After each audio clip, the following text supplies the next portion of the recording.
daftar pimpinan sidang. Acara yang kedua, pengumuman daftar hadir dan pengesahan quorum rapat. Acara yang ketiga, penyampaian dan pengesahan tata tertib rapat. Acara yang keempat, penyampaian dan pengesahan notulen RA tahun buku 2022. Acara yang kelima, pembahasan RK RAPB Koperasi tahun buku 2024. Acara yang keenam, laporan pertanggungjawaban pengurus tahun buku 2023.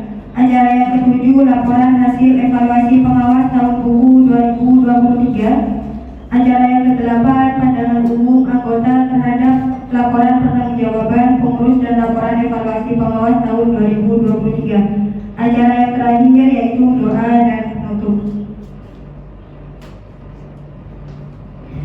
Menepati acara yang pertama, kami serahkan kepada pimpinan sidang.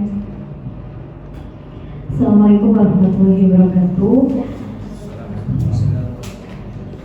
Alhamdulillah pada pagi hari ini kita dapat melakukan rapat anggota tahunan. Saya sebagai pimpinan sidang membuka sidang pada pagi hari ini.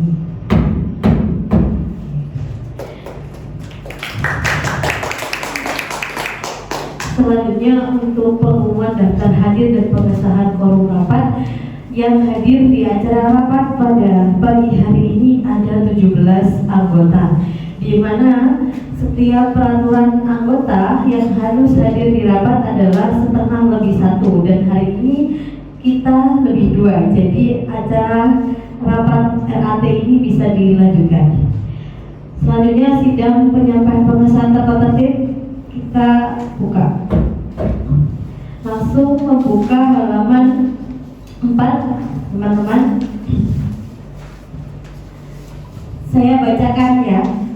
Ini dibacakan per item. Nanti saya tanyakan ada opsi atau ada perubahan kata atau tidak, nanti bisa disepakati ya. Peraturan tata tertib penyelenggaraan rapat anggota RAT Kabupaten Sarifudin Kecamatan Kedung Jajang untuk buku tahun 2023. Bab 1, nama, waktu dan tempat. Pasal 1, rapat ini dinamai rapat anggota tahunan Koperasi Pondok Pesantren Sarifudin yang selanjutnya disebut Kabupaten Sarifudin. Ada opsi? Sepakat? Sepakat. Pasal 2, rapat anggota tahunan diselenggarakan pada hari tanggal Senin 27 Mei 2024. Waktu jam 8 sampai dengan selesai. Tempat gedung Kiai Syarifudin Monorejo Lumajang. Sepakat? Bab 2, dasar pasal 3. RA diselenggarakan berdasarkan A. Undang-Undang Republik Indonesia Nomor 25 Tahun 1992 tentang Perkoperasian, Pasal 36 Ayat 1. B. Anggaran Dasar Kabupaten Sarifudin Bab 4 Pasal 12, 13 dan 14. Sepakat? Sepakat. Bab 3, tujuan. Pasal 4, tujuan rapat anggota mengesahkan notulen RA tahun buku 2022, membahas rancangan RKRAPB Koperasi tahun 2024, membahas dan mengesahkan laporan pertanggungjawaban pengurus tahun 2023, membahas dan mengesahkan laporan pemeriksaan pengawas tahun 2023, membahas dan menetapkan pembagian dan penggunaan SHU tahun 2023, menetapkan keputusan-keputusan rapat anggota tahun buku 2023, menetapkan rancangan RK dan RAPB Koperasi tahun 2024, lain-lain yang hingga dianggap perlu. Ada tambahan, ada opsi atau sepakat? Sepakat. Pasal 4, peserta rapat. Pasal 5, rapat anggota pesertanya adalah anggota Kabupaten Sarifudin, pengurus pengawas Kabupaten Sarifudin, pembina Kabupaten Sarifudin, terdiri dari unsur Dinas Koperasi dan UM Kabupaten Lumajang, Kecamatan Kedung Jajang, Desa Wonorejo. Sepakat? Bab 5, ketentuan umum. Pasal 6, peserta rapat diharapkan hadir di ruang rapat 10 menit sebelum rapat dimulai. Sebelum rapat dimulai, peserta rapat diwajibkan mengisi buku daftar hadir yang telah disediakan. Setiap peserta rapat diwajibkan menjaga ketenangan dan kesopanan selama rapat berlangsung. Pada saat rapat berlangsung, peserta tidak dapat diperkenankan meninggalkan ruang rapat kecuali atas izin pimpinan rapat. Sepakat? Sepakat. Bab 6, hak anggota. 7, setiap anggota yang hadir dalam rapat mempunyai hak satu suara. Anggota satu suara. Sepakat? Bab 7, pasal 8. Rapat dipimpin oleh Ketua Kabupaten Sarifudin atau yang mewakili sebagai pimpinan sidang dengan pendamping pengurus lainnya. Sepakat? Pasal 9. Pimpinan rapat bertugas memimpin, mengatur, mengesahkan jalannya persidangan dengan berpedoman pada peraturan perkoperasian yang berlaku. Sepakat? Pasal 10. Pimpinan rapat berhak mengingatkan dan memberhentikan pembicaraan dan apabila perlu dapat meminta untuk meninggalkan rapat. Sepakat? Bab 8. Sahnya rapat dan keputusan rapat. Pasal 11. Rapat anggota dianggap sah untuk dilaksanakan apabila memenuhi pasal 14 ayat 1 Anggaran Dasar Kabupaten Sarifudin, yaitu apabila dihadiri 50% plus 1 dari jumlah anggota koperasi dengan mengisi daftar hadir. Sepakat? Pasal 12. Keputusan rapat sedapat mungkin diambil berdasarkan hikmah kebijaksanaan dalam bermusyawarah. Dalam hal ini tidak tercapai kata sepakat, maka keputusan diambil berdasarkan suara terbanyak dari anggota yang hadir. Sepakat? Bab 9. Penutup. Pasal 15. Hal-hal yang belum diatur dalam peraturan tata tertib ini akan diatur lebih lanjut. Sepakat? Pasal 16. Peraturan tata tertib ini berlaku selama sidang rapat anggota Kabupaten Sarifudin Kecamatan Kedung Jajang Kabupaten Lumajang tahun buku 2023 berlangsung. Peraturan tata tertib ditetapkan di Gedung Rapat Kiai Sarifudin pada tanggal 27 Mei 2024, disetujui dan disahkan oleh rapat anggota pada tanggal 27 Mei 2024. Pimpinan sidang Canda Ayu Pitara tertanda tangan. Baik, sidang peraturan tata tertib sudah kita laksanakan. Selanjutnya adalah penyampaian pengesahan notulen RA tahun buku 2022. Notulen rapat anggota tahunan Kabupaten Sarifudin Kecamatan Kedung Jajang Kabupaten Lumajang tutup buku tahun 2022. Rapat diselenggarakan pada hari Senin tanggal 27 Mei.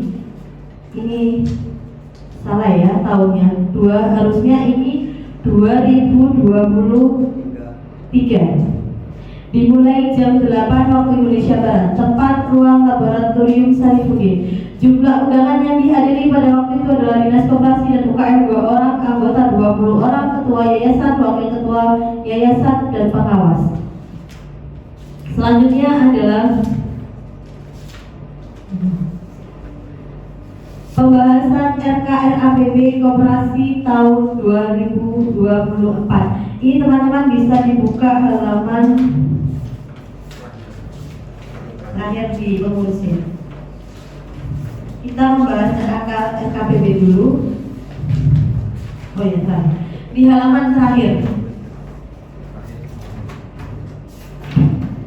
Halaman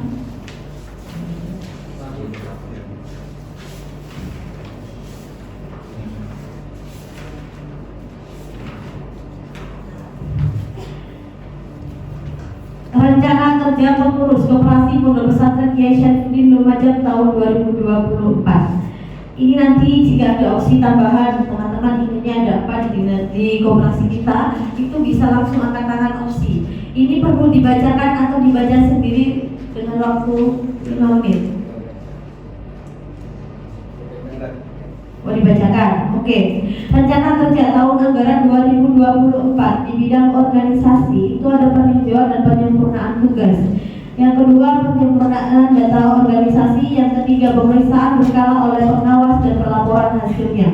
Keempat, penyelenggaraan menghadiri pertemuan pengurus rutin, pertemuan pengurus dan pengawas setiap 3 bulan sekali, rapat anggota untuk membahas RKRAPB tahun 2024, rapat anggota tahunan di klan perkoperasian, menghadiri undangan dari koperasi lain, rapat pengurus dan pengawas, mengaktifkan piket anggota. Dari rencana kerja pengurus di bidang organisasi ada tambahan teman-teman atau ada masukan? Atau disepakati? Sepakat ya. Administrasi. Yang pertama, penyempurnaan buku administrasi. Yang kedua, melengkapi sarana administrasi. Yang ketiga, penyampaian perkembangan modal dan SHU pada pembina kompeten dan anggota, pembinaan dan pelatihan administrasi koperasi. Sepakat? sini bisa ini ya teman-teman memberikan pemikirannya. Harusnya nanti pengurus bisa bikin ini untuk anggota, apa itu bisa disampaikan ya. Permodalan usaha, penarikan simpanan pokok anggota baru sebesar 50.000, jadi tidak ada perubahan karena simpanan wajibnya dan simpanan pokoknya itu sudah ada di badan hukum kita atau di ADART kita. Mengembalikan simpanan pokok dan simpanan wajib kepada anggota yang berhenti itu sudah kita laksanakan ya. Penambahan modal melalui fasilitas kredit program dari pemerintah, perbankan atau lembaga lainnya. Ada tambahan? Tidak ada? Disepakati. Usaha menyediakan kebutuhan anggota dan masyarakat secara tunai, memperbanyak barang koperasi untuk keperluan anggota, menampung dan menjual barang hasil produksi, pembelian atau belanja barang secara langsung dari agennya, kerjasama dengan supplier utama, menyediakan unit usaha retail, jasa percetakan, produksi dan jasa pengiriman. Apakah rencana kerja pengurus RA RKPB ini disepakati? Itu kan rencana untuk tahun anggaran 2024 ya. Saya lihat selama ini kita itu terjebak pada penyediaan usaha retail, pas moving, terus jasa percetakan ini tidak terlalu jauh, juga produksi dan jasa pengiriman ini. Saya pikir apakah perlu untuk menambahkan yang lebih konkret seperti jasa kuliner gitu ya, kuliner, jadi ini supaya nanti kita punya dasar hukum yang jelas bahwa koperasi ini memang sudah diamanahi untuk menyediakan produk kuliner. Jadi tidak suka dibubuh-bubuh lagi gitu ya. Selama ini kan yang terjadi seperti itu. Jadi mungkin selain barang fast moving ya, fast moving itu kan kayak susu apa semua itu kan sudah ada ya. Cuma saya pikir perlu barang-barang yang sifatnya dari mentah ke matang, gitu ya. Mungkin bahasanya kuliner atau apa. Terus kemudian ada juga industri kreatif, jasa kreatif begitu. Nah di situ kalau perlu malah juga dituliskan di situ ada fashion begitu ya. Jadi meskipun hanya sekedar jilbab atau apa, kita punya dasar hukum untuk menjual itu. Jadi dikatakan itu adalah amanah, gitu, amanah dari rapat anggota. Jadi kita punya tidak yang memperkewuh lagi gitu untuk bergerak di bidang itu. Saya pikir itu ya untuk 2024. Baik, di sini ada penambahan opsi di rencana kerja pengurus 2024 di 3.2.6 menyediakan unit usaha retail, jasa percetakan, produksi, jasa pengiriman, kuliner atau bahan konsumsi tersier pesantren dan apa ini tadi? Industri kreatif, fashion style. Disepakati? Sepakat. Baik, kita langsung ke ini sudah disepakati ini. Oke. Ini untuk rencana anggaran pendapatan tahun 2024. Unit pertokoan realisasi pendapatan di 2023 itu ada 204.611. Unit percetakan dari 2023 ini pendapatannya adalah 11.204.500. Unit Sarifudin Food ada 3.061.000. Sarifudin Distributor 36.737.700. Ini perlu diketahui untuk Sarifudin Distributor ini adalah konsep kinerja pengurus yang baru tahun ini dilakukan, yang mana pengurus ini juga sambil ngurusi koperasi tapi sambil menambahkan bisnis-bisnis yang ada di Sarifudin. Lain-lain 5.162.500 ini meliputi Sarifudin Pos ya, dan pengiriman barang. Jadi karena sedikit terus sana. Lah perkiraan pendapatan 2024 yang kita ajarkan itu harusnya naik 12,5%. Yang mana kalau kita naik 12,5%, maka ada 230.175.463 di unit pertokoan. Untuk unit percetakan 14.180.694. dan bisa dibaca teman-teman ya. Untuk rencana anggaran belanja tahun 2023, biaya yang kita keluarkan di tahun 2023 beban operasional itu senilai Rp86.573. Untuk beban organisasi dan pembinaan itu Rp20.951.234. Beban administrasi kantor Rp2.730.890. Rapat anggota di 2023 kita menghabiskan dana Rp3.750.000. Untuk penyusutan, ini penyusutan itu seperti ketika kulkas rusak, terus komputer rusak dan sebagainya. Di tahun 2023 kita mengeluarkan uang senilai Rp24.195.384. Dan di 2023 ini kita baru menghidupkan pajak dan mengurusin pajak, kita membayar Rp1.300.000. Dan rencana pendapatan di 2023 yang terrealisasi itu ada di belakang teman-teman, ada Rp260.766.111. Dan rencana biaya itu adalah Rp116.014.085. Dari hasil pendapatan dan biaya yang dijumlahkan, sisa hasil usaha kita pada tahun ini adalah Rp46.903.760.000. Selanjutnya adalah laporan pertanggungjawaban pengurus tahun buku 2023 yang akan disampaikan oleh Bapak Khairul Irfan dan Pak Adit. Kepadanya kami persilakan. Baik, bismillahirrahmanirrahim. Assalamualaikum warahmatullahi taala wabarakatuh. Alhamdulillah, alhamdulillah, la haula wala quwwata illa billah. Pertama, saya akan melaporkan sebagai ketua koperasi Pondok Pesantren Kiai Syaifuddin yang nanti akan dilanjutkan oleh Bendahara Umum Bapak Aditya Rizky. Yang pertama, saya akan menyampaikan dari sisi kelembagaan dan keanggotaan koperasi. Jadi koperasi Pondok Pesantren Kiai Syaifuddin itu awal terbentuknya anggota itu sejumlah 30 orang. 30 orang yang itu juga sudah termasuk karyawan. Seyogianya untuk anggota ini boleh dari unsur non karyawan. Akan tetapi kenapa tidak ada yang dari luar? Dikarenakan masih belum kita garap. Dan sebenarnya di rencana kerja kita tahun 2023 RA-SKPP itu sudah dimasukkan akan menjadi garapan kita untuk di 2023 kemarin, hanya karena faktor banyak faktor ya, sehingga hal itu tidak terrealisasi. Sehingga untuk anggota yang awalnya itu di tahun sebelumnya itu 30 orang, sekarang itu karena karyawannya juga berkurang jadi menjadi 20 anggota. Dan secara tertib itu potong tagihan apa bahasanya itu, simpanan wajib itu 10.000, simpanan pokok 50.000. Nanti kalau karyawan itu berhenti tetap kita berikan haknya.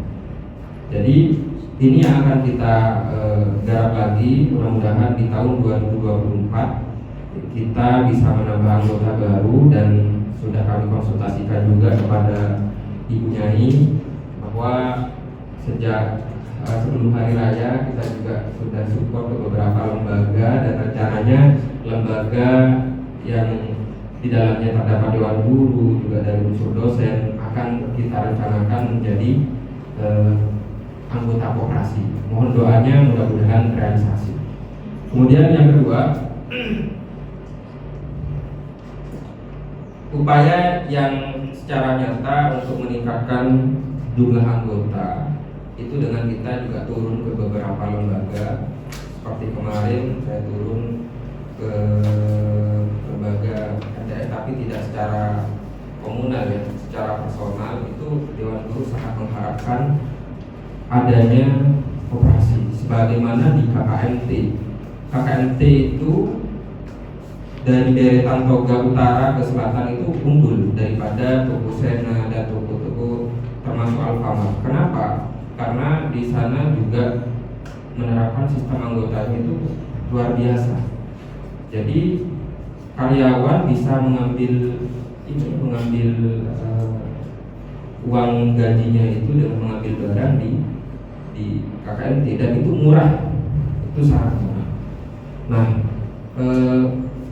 hal itu sudah kita upayakan juga dengan kita memberikan bingkisan hari raya kepada calon anggota kemarin, atas inisiasi juga atas inisiasi utama dari Ibu Nyai. Bagaimana kalau misalkan kita memberikan ini disogok dulu kita berikan parcel kepada guru dan karyawan, itu menghabiskan dana yang cukup besar, itu lebih dari 10 juta kemarin, hampir 15 juta. Nah, itu uang Pak Guru ya. Untuk jualan apa yang bisa menghasilkan 15 juta? Tapi barokah arahan dari Ibu Nyai, alhamdulillah kemarin sudah terrealisasi, dan insya Allah akan kita konfirmasi lagi. Mohon doanya dan dikawal teman-teman anggota. Enak kalau katakanlah 100.000 saja, di sini sudah banyak karyawan, sudah berapa juta yang dapat kita peroleh. Itu secara kelembagaan. Kemudian secara bisnis di lembaga koperasi ini secara real itu masih terfokuskan di minimarket. Sarimar Putra dan juga Sarimar Putri itu masih existing dan masih saya katakan baik, tapi butuh penyempurnaan. Untuk percetakan ini yang masih banyak catatan, karena sumber daya manusianya ini juga kita tidak siap. Kenapa? Kita masih tambal sulam karyawan Sarifuddin Food yang diposisikan di percetakan, kadang juga Sarifuddin Food diposisikan di Sarimar. Nah, itu yang harus kita laksanakan, reposisi. Nah, ini sebagai solusi dari kebocoran kekosongan karyawan yang ada di unit-unit kita. Kemarin sudah open recruitment, sudah masuk di data kami beberapa nama, sudah ada nih yang dari unsur santri, sudah kita kantongi nama-namanya, dan juga yang dari luar, calon kepala toko Sarimar dan juga calon kepala percetakan sudah kita kantongi. Ini ada sudah ada beberapa pendaftar, dan itu nanti akan diseleksi. Kalau misalkan tidak mencukupi atau tidak masuk secara kualifikasi kepala toko, maka menjadi status karyawan biasa dan tidak kita terima. Memang sulit, tapi mohon doanya. Mohon doanya semoga kita menemukan sosok calon karyawan kita yang bisa semangat dan visioner nanti. Amin, Allahumma amin.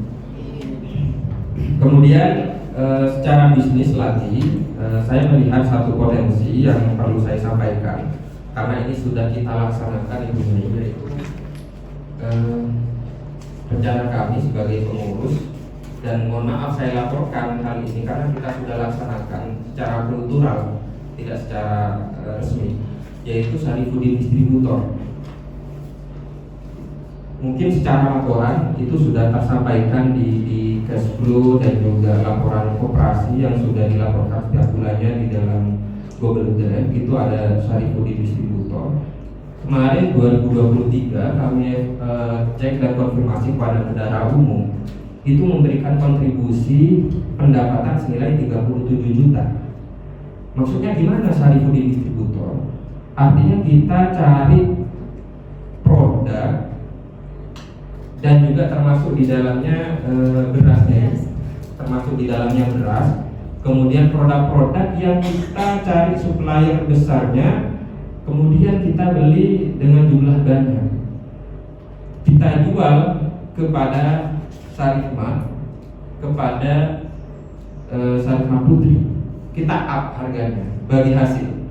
Artinya masuk keuntungan itu masuk secara langsung kepada koperasi, dan juga pihak toko juga untung. Itu kita cek 37 juta. Alhamdulillah. Hal ini saya tertarik juga karena sempat saya juga ke salah satu bisnis di Banyu Putih. Ya, kita kan sharing ya, kita berteman. Tapi kita terus melakukan peningkatan agar kita tidak kalah saing. Di Banyu Putih itu sudah menerapkan namanya sistem bukan ini. Kalau di Banyu Putih itu sistemnya itu sudah menerapkan sistem terpusat. Jadi barang itu yang ada di toko tidak diadministrasi sendiri, tidak diadmin sendiri. Jadi yang mengadmin pusat toko hanya bagian layanan. Jadi hanya bagian penjualan. Hasil penjualan langsung disetorkan kepada pusat. Jadi laporannya itu secara umum. Kalau kita kan konsolidasi, laporan keuangan di Koperasi Syarifudin itu masih laporan konsolidasi. Laporan dari Syarifmat Putri, percetakan Syarifudin Food dikonsolidasikan jadi satu laporan. Nah, itu apa namanya? Lupa saya namanya. Model dan sistem bisnisnya itu. Nah itu semata-mata kita ingin mengukur ya, ingin mengukur sejauh mana prospek bisnis, apakah bisnis ini profitable atau tidak. Ternyata ketika kita coba, saya pilih usaha yang tidak dijual di Syarifmat, saya up harganya, kemudian sekiranya toko untung, operasi untung itu mencapai 37 juta. Cuman kemarin saya cek 2024 sampai ini bulan kemarin ya Pak Adi, itu April ya, nilainya berapa Pak Adi? 12 ya, itu masih di angka 12 juta. Nah itu terus kita kawal, baik dari beras, kemudian usaha minuman. Ternyata minuman kayak kemarin kita trading ngambil 1.500 dari orang, kemudian kita up sekian ratus untuk koperasi, sekian ratus untuk toko, itu memberikan sumbangsi luar biasa juga. Karena trennya anak santri saat ini bukan yang ringan-ringan, ternyata makanan berat dan minuman yang viral saat ini. Itu yang menjadi rencana kami. Kalau misalkan disepakati, itu bisa dimasukkan di RK RAPB. Jadi ada unit Syarifudin distributor. Entah nanti pelaksanaannya seperti apa, monggo nanti bisa kita rapatkan. Jadi holding nanti, misalkan Kopopren jadi holding bagi unit koperasi yang lain. Kemarin juga saya konfirmasi kantin A nih, ayo sudah harus belajar ke Syarifmat, sudah mulai berdimensi. Dan akan membantu. Kami semua sulitan sebetulnya. Maaf ya, Mila. Okay.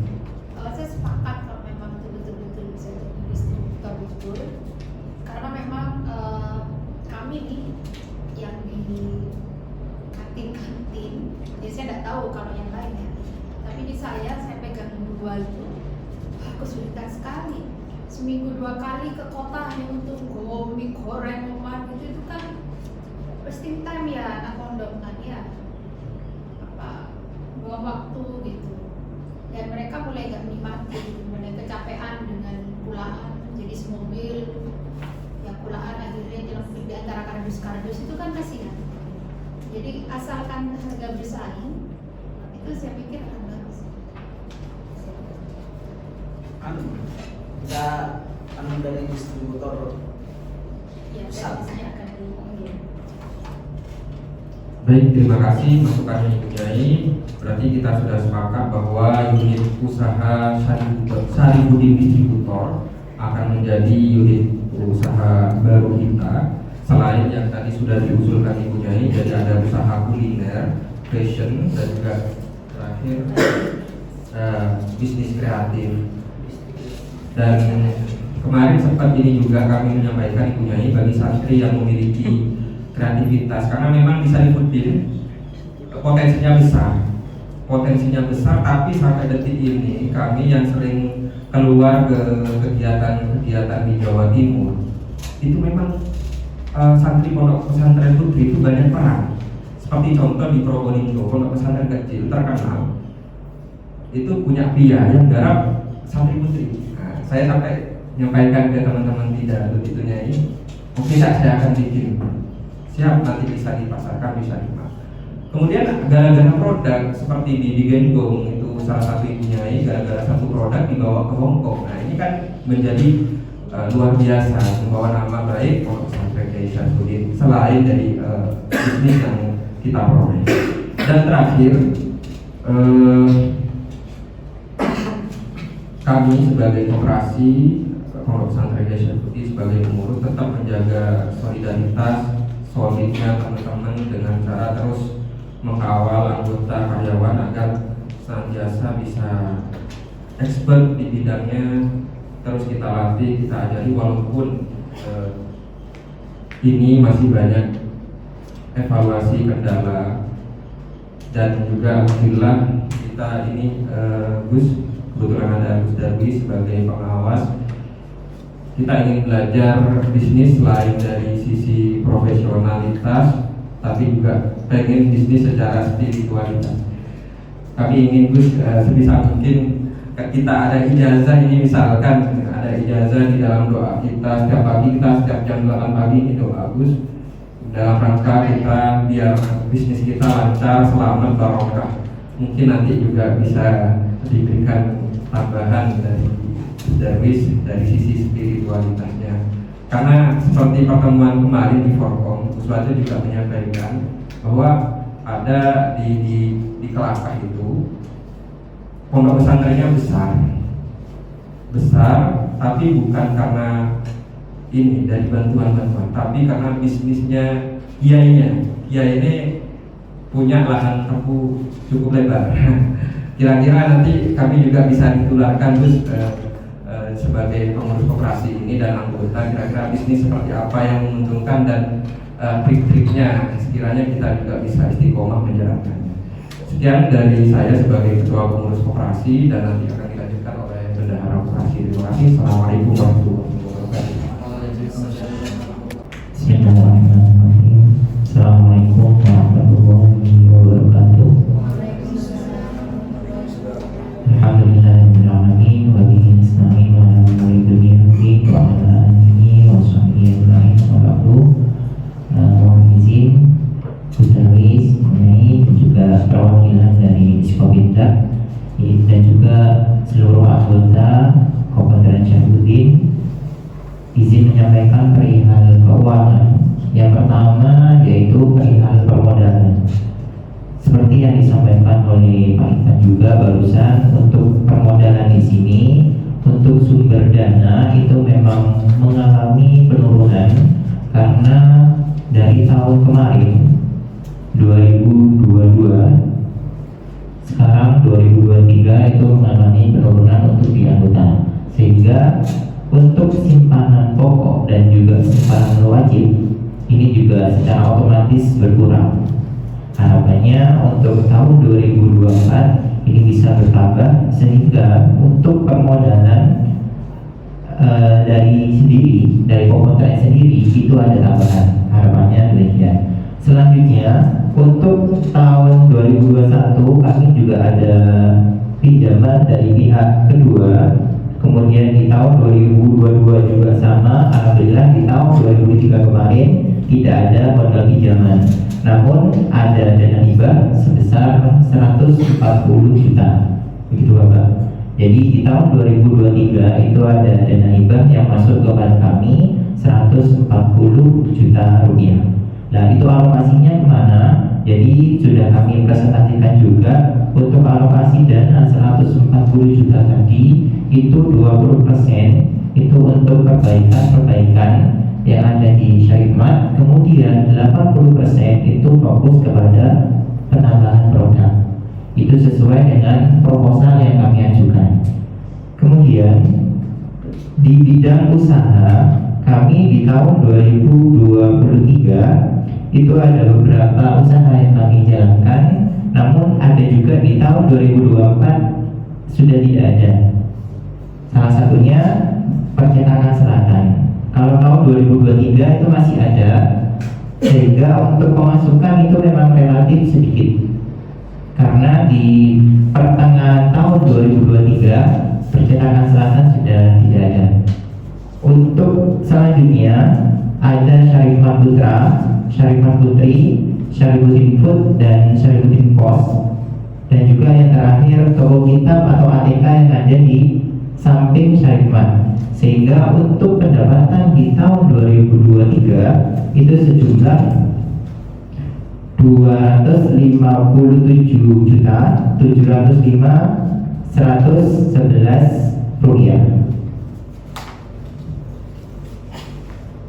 Itu berkaitan tentang pendapatan. Selanjutnya untuk beban usaha ini meliputi beban operasional dan juga biaya ATK dan juga biaya umum organisasi. Ini sejumlah 209.501.351 rupiah. Sehingga untuk SHO yang didapat di tahun 2023 sebesar 46.903.760 rupiah. Itu berkaitan tentang usaha yang kami jalankan. Dan alhamdulillah untuk di tahun 2004 nanti insya Allah ada penambahan pendapatan yang mana tadi sudah disampaikan juga oleh Pak Ivan dan juga kami juga bekerjasama Bapak dengan komsis sekolah meliputi MTS, kemudian MA dan juga SMK. Pada saat itu kami sudah memberikan modal. Di awal tahun 2024 MTS itu kami beri modal 500.000, kemudian di SMK juga 500.000, di MA itu 1 juta. Alhamdulillah sampai detik ini sudah dapat informasi khususnya dari MA dari modal 1 juta itu sudah mendapat laba bersih sebesar 2.500.000.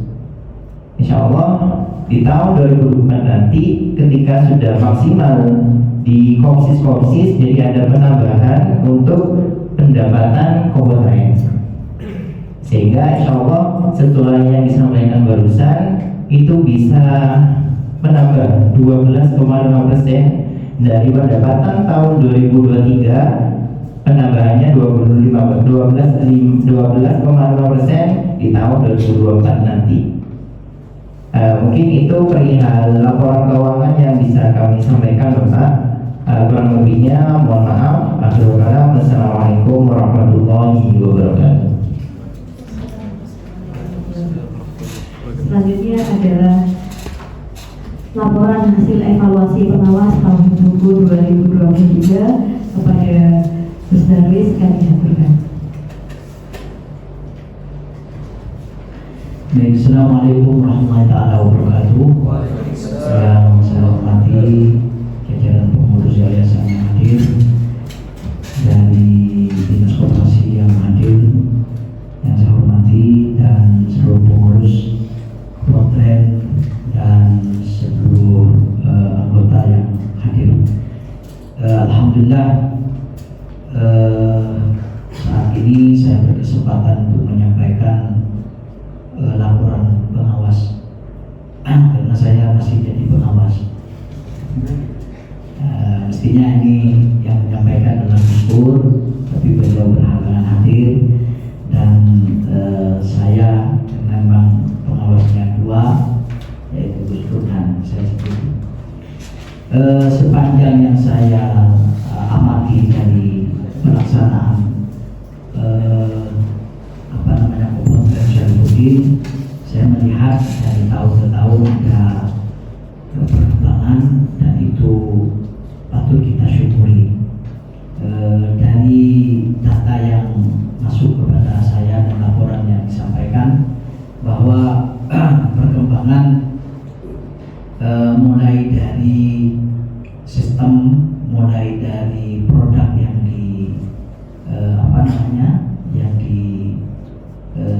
dijual atau yang dijadikan produk usaha, itu ada perkembangan, ada semacam dinamika progres yang bagus, yang saya kira itu perlu ditingkatkan. Makanya memang harus jeli melihat keseimbangan antara modal dan hasil yang ada, gitu ya. Katakanlah di Sarifood itu perlu terus dikembangkan, meskipun saya masih melihat untuk distribusinya masih di internal ya, lebih ke internal, tapi itu sudah lumayan. Kemudian juga di inovasi yang dilakukan oleh teman-teman di Kopotren, inovasi terutama ketika mengembangkan toko, nah, itu perlu juga dikembangkan. Dan unit usaha yang mati-mati kayak di Percetakan Selatan ini, saya kira karena memang bukan hanya berorientasi bisnis kalau di pesantren itu, tapi berorientasi fasilitas agar santri-santri itu tidak kemana-mana gitu. Saya kira tetap harus diperhatikan itu, boleh fotokopi, percetakan, macam-macam. Itu sekali lagi bukan hanya berorientasi bisnis, meskipun tetap tidak boleh rugi. Masa ada usaha rugi itu, tapi tetap harus ada. Kemudian kalau unit-unit usaha yang perlu dikembangkan, sebenarnya saya setuju tadi banyak potensi yang bisa dikembangkan. Mulai dari keterampilan santri itu menarik sebenarnya. Jadi itu kalau bisa diwujudkan, ya inovasi santri dijualkan, diperjuangkan, dan itu proses entrepreneurship di sini tuh bisa berjalan dengan baik gitu ya. Jadi santri bisa berinovasi, berkreativitas, kemudian pemasarannya dibantu oleh pemasaran Kopotren. Jadi Kopotren ini posisinya bukan hanya sebagai unit usaha saja, tapi bagaimana mendorong ada kreativitas dan inovasi dari para santri itu. Itu saya kira sistem yang bagus sekali itu. Kalau bisa dianukan, itu akan menambah, akan membantu. Jadi Kopotren bisa membantu programnya pesantren di dalam mendidik santri, terutama dalam hal keterampilan. Keterampilan itu wajib juga dianukan. Nah, dan kalau seumpamanya bisa dianukan, bisa dikembangkan, itu sangat bagus sekali, bukan hanya dari sisi bisnisnya, tapi juga dari sisi edukasinya dan vokasinya. Kemudian ada unit yang saya kira perlu juga dihidupkan kembali, itu pangkas rambut. Ini pangkas rambut gitu. Pangkas rambut itu penting. Karena nanti di pesantren kan ada ada santri yang harus dicukur, diapa, ya. Dan biar tidak kemana-mana cukurnya, tidak ke Lumajang. Akhirnya kalau ke Lumajang bukan hanya cukur saja, niatnya cukur tapi tidak cukur-cukur. Kenapa? Antri di ternyata nyangkut di IM, nyangkut di mana gitu loh. Ternyata kembali ke pondok masih belum cukur, padahal pabriknya cukur gitu. Ya, jadi itu bisa diminimalisir. Nah, itu saya kira pangkas rambut itu lumayan. Diopeni saja, diopeni. Apalagi ada santri yang seumpamanya bisa kreativitasnya, keterampilannya ada santri kerja kewilayahan, memang profesional. Ya dilatih dulu, baru kemudian. Sudah punya mesin. Ya apalagi sudah punya mesin gitu loh. Kemarin tempat ada kan, saya tengok bagus itu. Dan itu coba dikembangkan, ya dikembangkan. Dan kalau bisa, ya operatornya adalah santri gitu. Itu coba bayangkan kalau gajinya dosen itu. Saya punya santrinya kakak itu yang kesenggol itu sulit. Saya tanya berapa rata-rata kalau setiap hari nyukur. Ya kalau banyak sampai 20 orang, 20 kali 15.000 itu apa ya? Berapa itu? Mana ada gajinya dosen 300.000 setiap hari? Pasca sarjana ngajar itu tidak sampai segitu. Kalah kita itu kayaknya. Dan luar biasa. dia bisa beli perumahan gitu. Dia itu dulu tukang cukurnya kakak saya karena dia mondok di kakak saya. Kok bisa tahu nyukur? Saya tahunya dia supirnya kakak. Ternyata katanya di pondok dulu sering nyukur kiai, nyukur kakak saya itu. Jadi karena kakak saya itu males ke jadi minta cukur ke santrinya. Mungkin setengah dijadikan latihan kayaknya itu. Ternyata mentalnya tertutup di situ. Mental menghadap orang nggak punya mental nyukur orang bisa grogi, bisa tergeletas itu.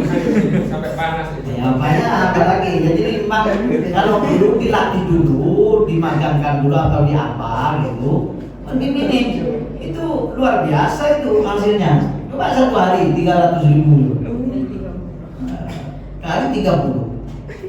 Modalnya tidak ada, modalnya ya tinggal ya, mesin bersabun itu aja itu. Udah segini. Kan bagus. Ya saya kira itu ada nilai sisi, ada nilai-nilai keterampilannya, ada nilai edukasinya, ada nilai pengabdiannya, ada nilai kemanfaatannya, ada nilai bisnisnya. Banyaknya nilai yang bisa dianukan itu. Diwujudkan ya. Ya intinya sudah dalam penilaian pengawas sudah ada tren bagus. Saya melihat juga penjaga-penjaganya sudah mulai istiqomah ya, kemudian disiplin, isi tokonya sudah mulai banyak lagi. Itu kalau masuk ke sana saya itu orang-orang itu menunjukkan betapa kurusnya ini. Nah, isinya tokonya kurus, itu udah kurus juga kompontrennya. Sudah tak usah dinilai banyak macam, pengawas itu tidak usah terlalu jauh kemana-mana ya, nilai isinya tokonya sudah lumayan penuh ya. Kemudian yang saya mengawasi itu ya, saya kan tidak harus mengawasi kayak asesor itu ya. Jadi saya jalan di depannya itu saya melihat kondisinya sudah mulai kondusif. Yang masuk ke tuku pesantren itu santri-santri sudah mulai banyak ya, agak rame gitu ya, yang jaga ada. Kemudian saya ngetes kadang-kadang minta rokok, minta apa, ada tamu segera. Itu masuk dalam penilaian saya itu. Jangan kira sampai itu saya ada ya. Gus Pur kadang-kadang minta LPG, minta apa, itu dalam rangka yang ngawasi, karena saya jadi pengawas. Ya saya kadang-kadang lewat, saya melihat itu bersih apa enggak anunya. Kemudian jadi kalau ada saya hati-hati sampai itu. Terus ada kemudian ngantarkan sana pakai ada sepeda yang ada anunya, sudah ada boxnya. Ya itu menurut saya itu kemajuan. Karena dulu kalau tidak ada seperti itu berarti tidak ada kemajuan, tidak ada apa-apa, tidak ada yang mau dimuat kan, tidak ada yang mau diangkut berarti. Apalagi nanti naik sepeda motor naik ke Tresedas naik ke pickup, siapa tahu. Dan nanti apalagi jadi distributor ini, distributor saya setuju itu. Nah, distributor itu penting karena distributor itu banyak cabangnya ya, internal ada kantin ini, kantin ini. Itu bingung itu sebenarnya. Coba itu ditangkap sebagai sebuah peluang oleh Kompontren. Jadi distributor. Kita punya soalnya agennya meskipun tidak sampai ke Unilever, kita didira soalnya. Ada teman saya yang kemarin menyampaikan ada terus di bawahnya Unilever, tetap ngambil di Unilever, tapi itu dira. Ada teman saya punya toko besar itu ngambilnya yang distributor dira, sudah satu truk apa mau minta apa sampai. Kontrolnya mudah, anunya mudah, ada apa-apa tinggal akhirnya menyampaikan apa ini, kok ada apa kan begitu, tinggal begitu. Dan itu akan menghemat banyak hal, menghemat tenaga, menghemat biaya, menghemat waktu, menghemat macam-macam. Jadi kalau tinggal butuh apa nih kan Unilever apa saja yang dijual itu banyak sekali, tinggal satu. Yang ketiga itu saya menginginkan bahwa Kompontren yang di pinggir jalan itu bukan hanya berorientasi untuk punya pesantren dan santri, tapi juga masyarakat. masyarakatnya. Saya senang ketika ada macam-macam hal yang dijual untuk kepentingan masyarakat. Hanya mungkin bukanya kalau di masyarakat itu sampai jam berapa kira-kira yang bisa melayani masyarakat gitu. Jadi itu masukan dari saya. Kemudian yang terakhir saya hanya ingin mengingatkan bahwa Pontren ini satu sisi adalah kelembagaan, satu sisi adalah praktek bisnis, praktek lembaganya dijalankan secara aturan. Kayak begini ini, rapat ini sudah bagus. Ya ini kan tuntutan kelembagaan. Ya, lembaga namanya Pontren. Ya, itu harus melaksanakan aturan-aturan dan regulasi yang ada sesuai dengan yang diatur di undang-undang koperasi. Nah, ini sudah alhamdulillah. Yang itu pastikan terus berjalan karena dari ini nanti akan banyak Pontren ini ibarat induk gitu ya. Induk yang bisa jadi nanti semuanya unit usaha yang akan dikembangkan oleh Syarifuddin atau menginduk ke Pontren sebagai legalitasnya. Ya. Kemudian, tapi jangan lupa bahwa di situ ada sisi-sisi yang bisnis yang harus dilakukan. Intinya, Pontren ini harus hadir sebagai unit usaha yang berkontribusi konkret kepada keuangannya yayasan. Harus dipikir itu. Sudah berapa banyak sampai saat ini kontribusi yang disumbangkan oleh Pontren kepada yayasan? Itu karena awal mulanya begitu.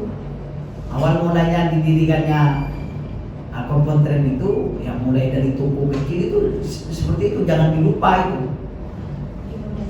Dimodali awal oleh dari yayasan, belum ada Pontrennya sudah yayasan sudah buat toko. Ya intinya awal jualnya terlalu ada dana minimal listrik apa gitu, harga karyawannya yayasan itu tidak kemudian membebani yayasan yang harus membangun banyak minimal targetnya Pontren yang akan datang unit hasil yang bisa disumbangkan kepada yayasan tahun 2023 apa gitu loh yang harus ada posnya itu. Menanggung operasional karyawan. Karyawan sebagai berapa yang bisa dianukan. Kalau udah ada target tidak semangat, harus ada targetnya. Karena itu nilai sejarah gitu ya, nilai sejarah yang penting. Tidak boleh kemudian hanya yang penting sesuai dengan aturan yang ada. Tidak. Yayasan Pontren di pesantren ini bukan hanya seperti Pontren yang ada di luar-luar ya. Pontren di pesantren harus memberikan kontribusi jelas kepada yayasan. Nah itu yang saya kira, dan saya kira cukup apa yang menjadi laporan ini saya kira sudah cukup, dan dari saya sebagai pengawas pandangannya seperti itu. Assalamualaikum warahmatullahi wabarakatuh. Oh ya, termasuk tadi itu permintaan apa itu spiritual. Sebenarnya kalian ini ada di pesantren saja semuanya 24 spiritual. Kalau hatinya pengabdian. Itu. Yang spiritual begitu itu kalau di bisnis-bisnis yang umum, yang orang-orangnya tidak mengerti agama, orang-orangnya yang haus dengan nilai-nilai spiritual, biar yang dipikirkan tidak hanya dunia tapi juga ada sisi-sisi akhiratnya. Jadi kalian itu udah 24 jam ada di pesantren. Selama panjenengan itu melakukan ini semua untuk pengabdian ke pesantren, apalagi ke alma maternya sampean sendiri, dan bentuk pengabdian kepada pondokmu, itu sudah spiritual luar biasa. Saya khawatir itu yang hilang, nilai pengabdian, bahwa panjenengan merasa mengabdi, capek sedikit, kemudian mengeluh, padahal sampean santri, sampean loh masih ada penghargaannya lah meskipun sedikit.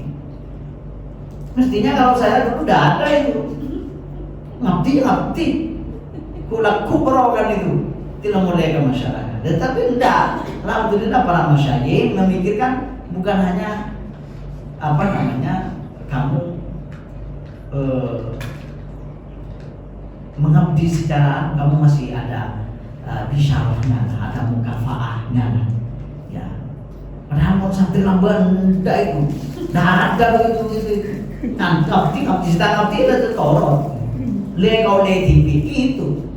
Tapi karena ini sudah zamannya mungkin zaman sekarang, ya tentu kalau kamu tidak hati-hati, tidak menjaga hati ya maksudnya, tidak menjaga hatinya masing-masing, nilai barokah hilang karena kamu sudah dibayar meskipun sedikit.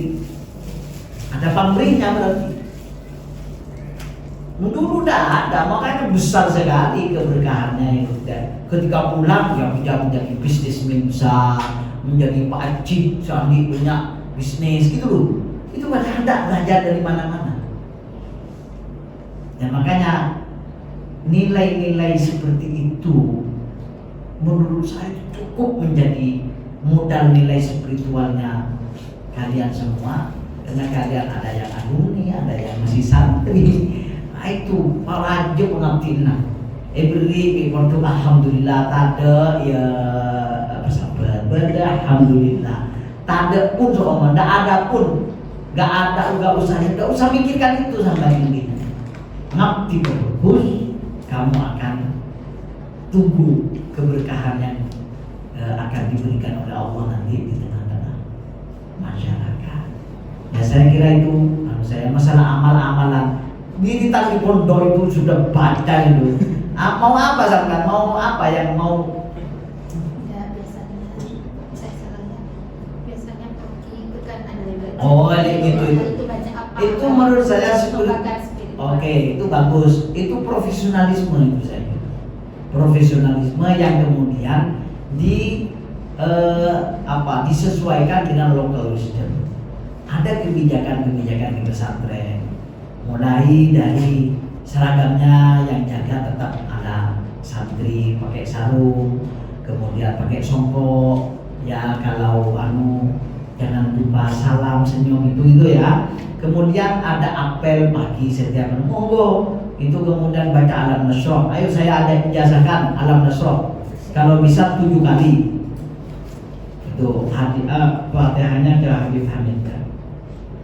Habib Hamid kalau mau alam nasroh 7 kali itu bagus ya, baca alam nasroh 7 kali ditambah wadduha sebelumnya. Wadduha ini kan waktu duha, wadduha wal laili idza saja itu 1 kali, kemudian baca alam nasroh 7 kali. Ya Fatihahnya ke Habib Hamid bin Syekh Al-Rashid, guru saya yang mengijazah saya ya, dan tentu ke muassis pondok ya, ke para masyayikh pesantren ini. Itu insya Allah semuanya dilanjutkan oleh Allah. Saya kira itu akhir kalam. Allahumma muwaffiq ila aqwamit thoriq. Assalamualaikum warahmatullahi wabarakatuh. Ya, laporan tanggung jawab pengurus dan pengawas sudah terlewati, yakni sekarang pandangan umum anggota terhadap laporan pertanggungjawaban pengurus dan laporan evaluasi pengawas tahun 2023. Mungkin dari dinas atau dari anggota dulu. Pandangan umumnya dari anggota, dari dinas ada yang disampaikan? Anggota dulu. Dari anggota ada yang disampaikan terkait hasil laporan pengurus dan pengawas, atau dari Nyai ada yang disampaikan? Dari anggota laki-laki perwakilan apa sudah puas atau bagaimana dari hasil laporannya? Paling tidak ada yang mengatakan ya satu. Saya ingin bertanya tentang permodalan dan usaha permodalan ini. Di sini kan 3.1.2 penarikan simpanan wajib penarikan usaha PP 10.000 jam modal. Nah di sana itu kan kalau semisal setiap bulannya itu 10.000 itu otomatis kalau kita berhenti pasti dikasihkan gitu ya. Tapi saya ada teman saya itu kan sudah berhenti dari Bogor gitu. Itu saya tanya, bukan saya tanya gitu, anaknya itu tanya ke saya, apakah Bunda itu menitipkan uang gitu. Oh, pasti temannya satu yang baru berhenti ya. Dari yang berhenti lainnya sudah dapat. Yang temannya samain kebetulan yang kemarin berhenti ketika dipanggil tidak menemui pengurus, jadi sampai detik ini tidak ketemu pengurus. Jadi kalau mau mengambil simpanan wajibnya, jangan ke sampean, ya langsung ke saya atau ke pengurus. Kalau ke sampean kan tidak tahu apa-apa, padahal sudah dipanggil dan sudah di WA. Ya, sudah langsung menghadap ya. Jadi itu mungkin miskomunikasi. Kalau saya tanya teman-teman yang lain itu sudah tak kasih. Setiap mau berhenti ketemu saya dulu, bahkan dikasih lebih. Dikasih lebih itu bahasanya kata terima kasih, tanda-tanda terima kasih dari kita gitu. Tapi kalau biasanya ada anggota atau karyawan itu tidak berani menemui pengurus karena dia berhenti karena kesalahan. Biasanya begitu. Makanya saya tunggu etikat baiknya untuk bertemu. Sebenarnya kita juga tidak pernah marah ya, hanya secara kelembagaan melakukan sistem administrasi yang ada. Ya, sudah. Apakah puas dengan laporan hasil pengurus dan pengawas, teman-teman? Puas. Oke. Disepakati ya. Sepakat. Teman ada perwakilan? Tidak ada. Oke. Ada dari dinas ini Pak? Terakhir. Bisa kita lanjut.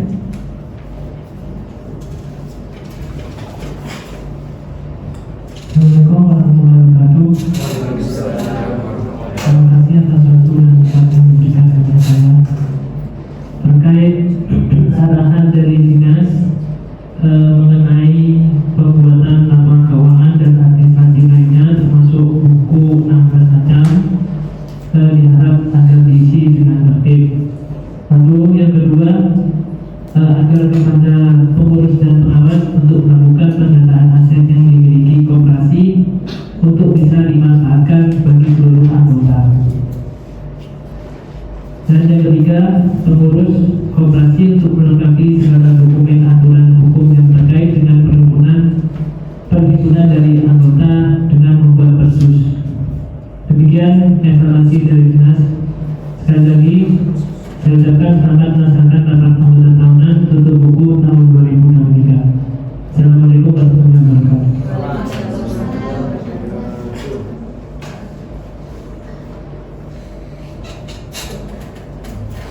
Alhamdulillahirabbil alamin. Hamdan wa ni'amahu kafi majidah. Ya Rabbana lakal hamdu kama yanbaghi li jalali wajhika wa 'azimi sultanika. Allahumma shalli ala sayyidina Muhammad wa ala ali sayyidina Muhammad. Allahumma ya Ghani ya Hamid ya Mudib ya Mu'id ya Rahim ya Wadud. A'udina bi halalika an haramika wa bi ta'atika an ma'siyatika wa bi fadlika an siwak. Allahumma yaqdi hawaijana min hawaij dunya wal akhirah wa balligh maqasidana wa haqiq amalana wa rfa' darajatina wa yassir umurana wa wasi' arzaqana wa shfi mardana bi rahmatika ya arhamar rahimin.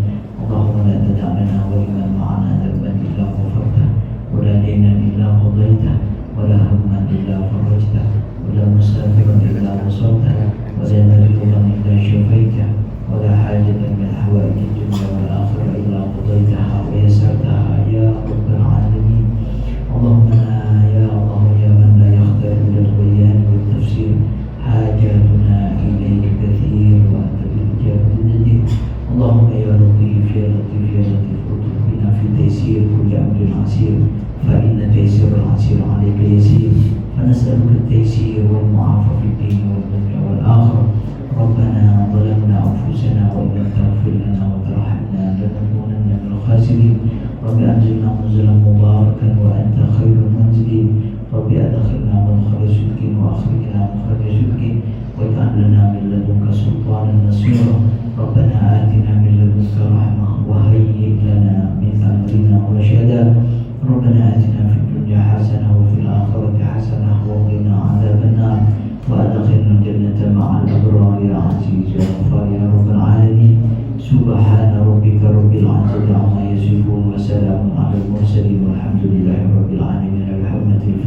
untuk rapat anggota tahunan tutup buku tahun 2023 resmi ditutup.